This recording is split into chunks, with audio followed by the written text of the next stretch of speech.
it's Abby. Welcome back to my channel. I just wanted to say make sure you subscribe and like this video if you want to see how I did all of this, and then just keep on watching. Bye.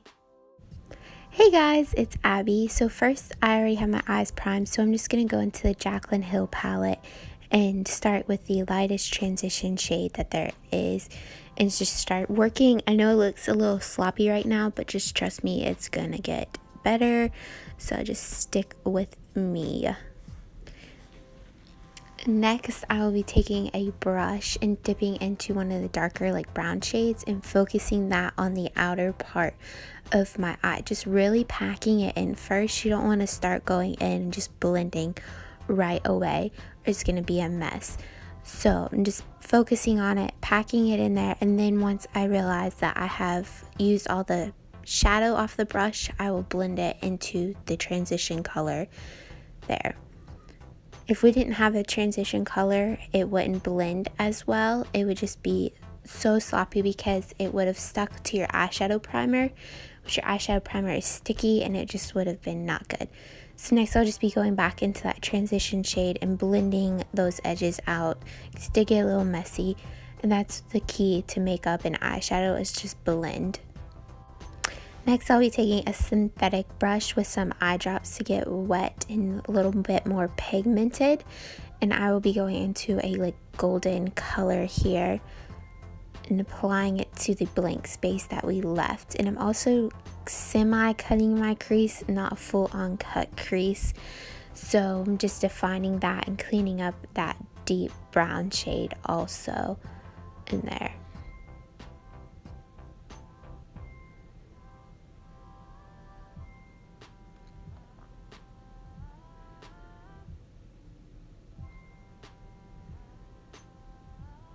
Like I said before, we just want to keep blending, so now I'm blending out that so there is no harsh edges and everything just blends seamlessly there.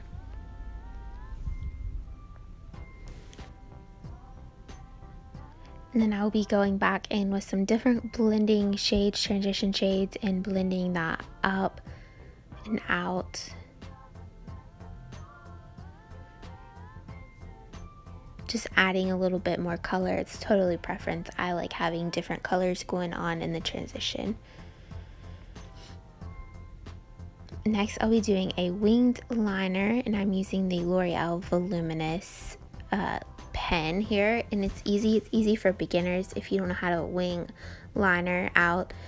I started with gel, and liquid just became one of my favorites, so that's usually what I stick to, and it's super easy. Wing liner isn't as intimidating as people think it is. You just gotta get the hang of it.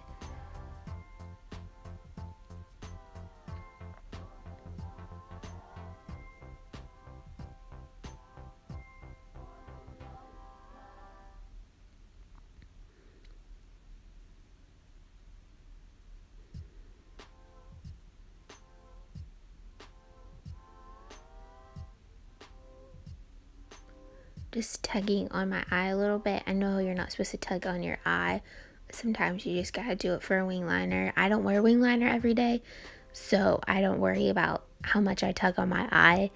And I haven't seen like an issue of me tugging on my eye. My eye doesn't sag or any of that. So if you are aware of it and conscious of it, then you can just find a way that works for you how to do your wing liner.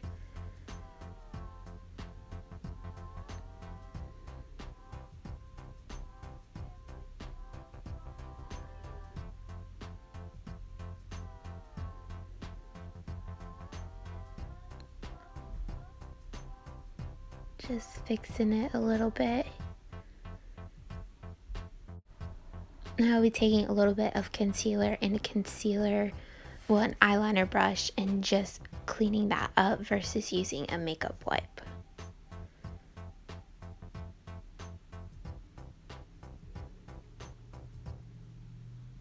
Now I'll take a concealer brush and blend that out. Next, I'll just be taking the Urban Decay Optical Illusion Primer and priming my face. I love this because it smooths out acne and pores, which I have big pores, and so I just take that, blend it out. Next, I'll be taking the Lancôme 24-hour foundation, and it is in the color 90, the lightest color, of course. And I will be applying that with the IT Cosmetics. It's like a foundation brush, and I use this just to plop it on my face, and you'll see later how I blend it out.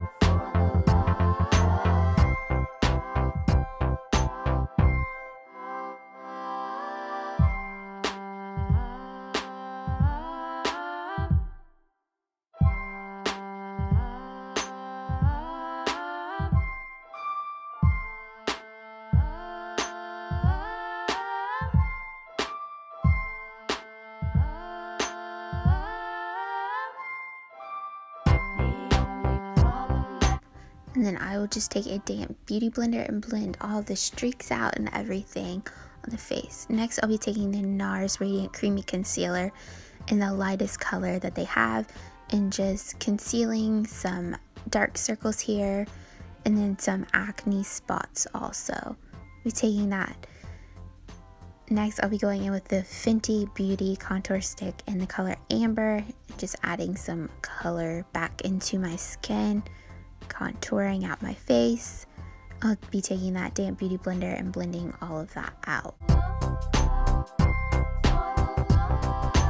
If you're a beginner with cream contour, I do recommend this. It's a cheap alternative for high-end contour, and it's very easy to blend, so I would recommend trying it out.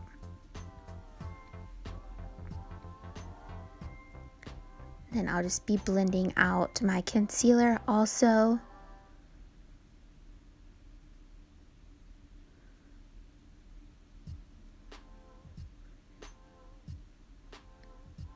Next, I'll just be taking the Mercier Secret Brightening Powder and baking my under eye. I get a lot of creasing under my under eye, so that's one area I really focus on baking, and it seems to help times 100. And while that is baking, I will be doing my brows, and I'm using the Benefit Kabrow gel in the color number 4. I'll just be taking a brush that I had handy and going in with my brows.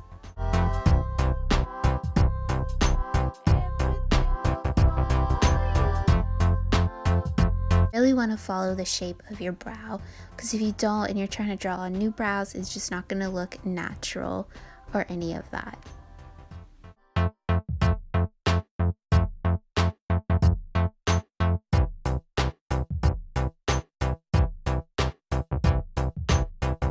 Towards the front, you can see I'm trying to do like hair likes, so it's not a full-on block of brow. I'll be taking that same concealer brush and I'm going to carve them out if it got messy or they're uneven, so you don't have to take off your brows and redo them. It's just a simple trick and it's super easy. It makes them look cleaner and sharper.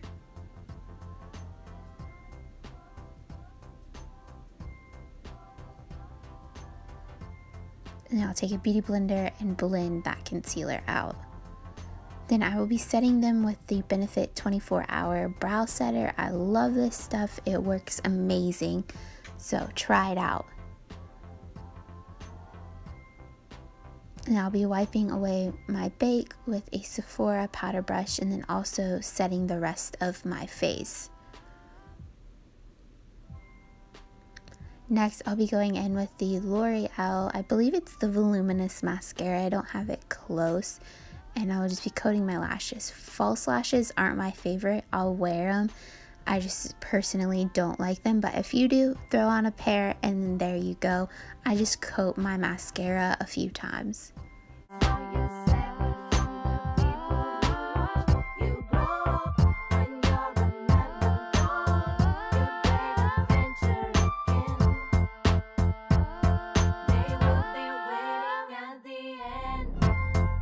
And then I left my lower lash line blank and I just threw on a light coat of mascara.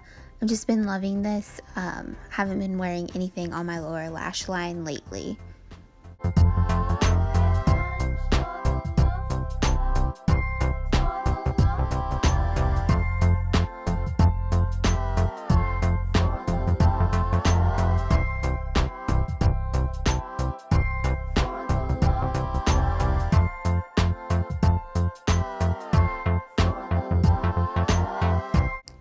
Next, I'll be taking the Benefit bronzer, the Hoola bronzer, and bronzing my face. I'm using the Tarte blush brush.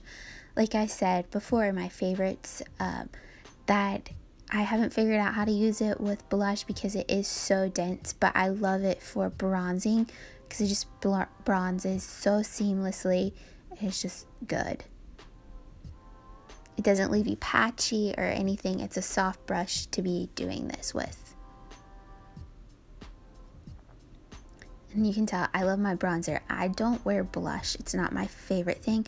So I tend to bring up my bronzer, diffuse it up towards where I would put blush. And I will just be carving the contour out a little more. I'm not full on baking. I don't like the sharp cut. And then I'll just be wiping that right away with the same Sephora brush. Next, I'll be highlighting with the Becca Opal highlighter. And I'm doing it in circular motions on my cheekbones, so there's no streakiness there. And then that's it. Thank you guys. Thanks for watching. Be sure to like and subscribe. See you soon.